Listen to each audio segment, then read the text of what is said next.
Muchas gracias, chicos, y bueno, si es más, si nos quieren acompañar para hacer unas preguntas, nos acompaña el día de hoy el doctor Nelson Medina, precisamente para hablar de qué son los probióticos y cuál es la mejor forma de consumir un probiótico. Bienvenido. Muchas gracias, Magacha, gracias por la oportunidad. Muy buenos días a todas las personas que nos están viendo. ¿Qué son los probióticos específicamente? Porque la gente cree que es una cosa que se consigue en una pastilla y ya, y que no hay en ninguna parte en la naturaleza. A ver, hay que definir diferentes aspectos. Probiótico se considera una sustancia, o son microorganismos vivos, mejor dicho, que al consumirlos en cantidades suficientes y bajo ciertas medidas pueden llegar al lugar donde deberían llegar, que es en este caso el intestino, y que logran efectos positivos en la salud. Esa es la definición de la Organización Mundial de la Salud. Desde ahí parten diferentes tipos de confusiones, porque por ejemplo, actualmente existe lo que se conoce como alimentos funcionales, que son alimentos enriquecidos y que tienen cierta cantidad de probióticos, incluso otros que tienen probióticos y prebióticos, que ya lo vamos a definir después. Ya lo vamos a definir después. Entonces, la cuestión está en saber si estos alimentos, y ahí viene la gran discusión, tienen la cantidad suficiente de microorganismos para lograr esa colonización, es decir, una salud intestinal correcta.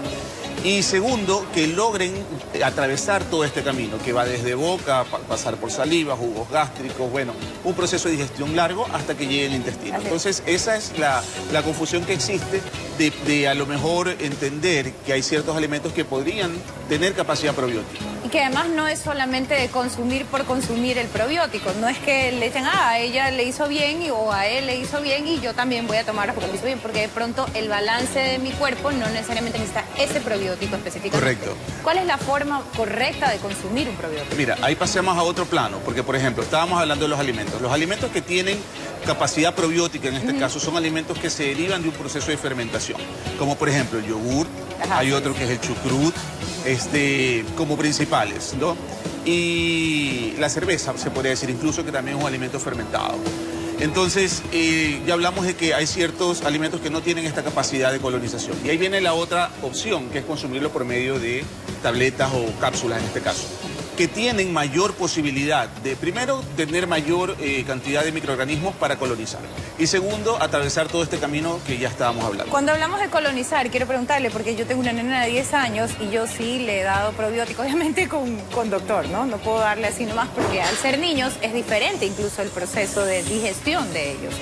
Pero el intestino tiene unos pelitos, ¿verdad? Correcto, estos pelitos, unas vellosidades. Estos pelitos o las vellosidades tienen una onda en el intestino. Cuando usted habla de colonizar, es porque en estas ondas hubo una interrupción, porque de pronto hay una mala alimentación. A ver, vamos a tomar esa pregunta y un poco a terminar la anterior. No todos los probióticos, es decir, no todos los microorganismos sirven para todo. Para eso, que es la costumbre que nosotros tenemos. Incluso hay gente que compra frascos con cápsulas de 20 cepas. Y sin saberlo lo consumen y logran el efecto contrario, que es un efecto indeseable. A lo mejor consumo probióticos de la semana, me siento hinchado. Y esto es porque existe un sobrecrecimiento bacteriano. Hay gente que no sabe que lo tiene, lo que te estabas diciendo. Entonces no es cuestión de tomar por tomar. No es que todos sirven. Me estabas preguntando lo de tu nena. Por ejemplo, en el caso, puse el ejemplo de mi nena, pero en un caso específico. Normalmente la función del intestino es estas vellosidades. Y hay una onda, porque obviamente, el intestino es el paso de lo que empezamos a desechar, que no nos sirve en nuestro cuerpo. Entonces, cuando... De colonización.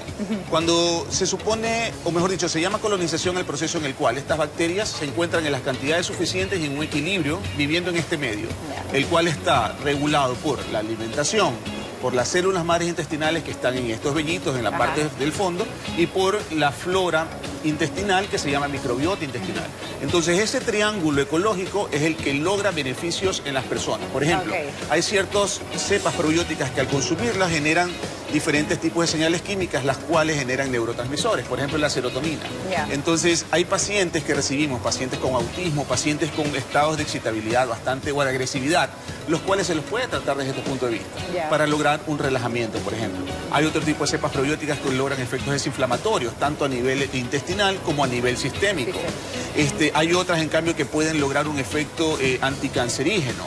Entonces, hay como para cada especialidad, digamos, para cada situación que tenemos cada uno. Porque, por ejemplo, conocemos que hay la kombucha, que es el líquido, que es un tipo de probiótico, hay en pastillas, hay en ciertos alimentos, que usted lo mencionaba incluso. ¿Cuál es la forma correcta de consumirlos? Es decir, si ya sé que este es el probiótico que yo necesito, no lo tengo que tomar 6 veces al día, tengo que tomarlo en qué medida proporcionarlo. La colonización cuando se hace una colonización intestinal, no es un proceso corto, es un proceso largo, que puede tomar 6 meses hasta 1 año, ojo. ¿Cuándo se debe optar por esto de aquí? Por personas, por ejemplo, que tienen tratamientos de tipo antibiótico de largo tiempo. Okay. Una persona que pasa por un tratamiento de Helicobacter pylori, que dura mucho y que es un tratamiento muy agresivo, entonces una persona que posteriormente debería tener un tratamiento de este tipo. O personas que toman por largo tiempo medicación para gastritis, por ejemplo. Yeah. Entonces, son diferentes situaciones en las cuales las personas deben saber cuándo tomar los probióticos. La cantidad de eso es algo que se define ya clínicamente, de acuerdo a la historia clínica, pero como consejo, los probióticos de tipo cápsulas se deben consumir después de la alimentación, principalmente en las mañanas, no en la noche, porque el tránsito es más lento y tiendes a distenderte. Entonces debería ser o desayuno o almuerzo y después de la comida, porque los probióticos, al ser microorganismos vivos, necesitan un sustrato para generar succión y, como lo dijimos anteriormente, por decirlo. Exacto, en este triángulo uno de los implicados es los alimentos. Entonces, sin alimentos no funciona. Muchísimas gracias, doctor. Esperamos que sea una de las formas que usted pueda sacar las dudas acerca de los probióticos. Hay una infinidad de probióticos como para todo el mundo, pero tiene que ser con un especialista. No es de consumir por consumir, porque puedes tener el efecto contrario, como decía el doctor. Gracias, doctor.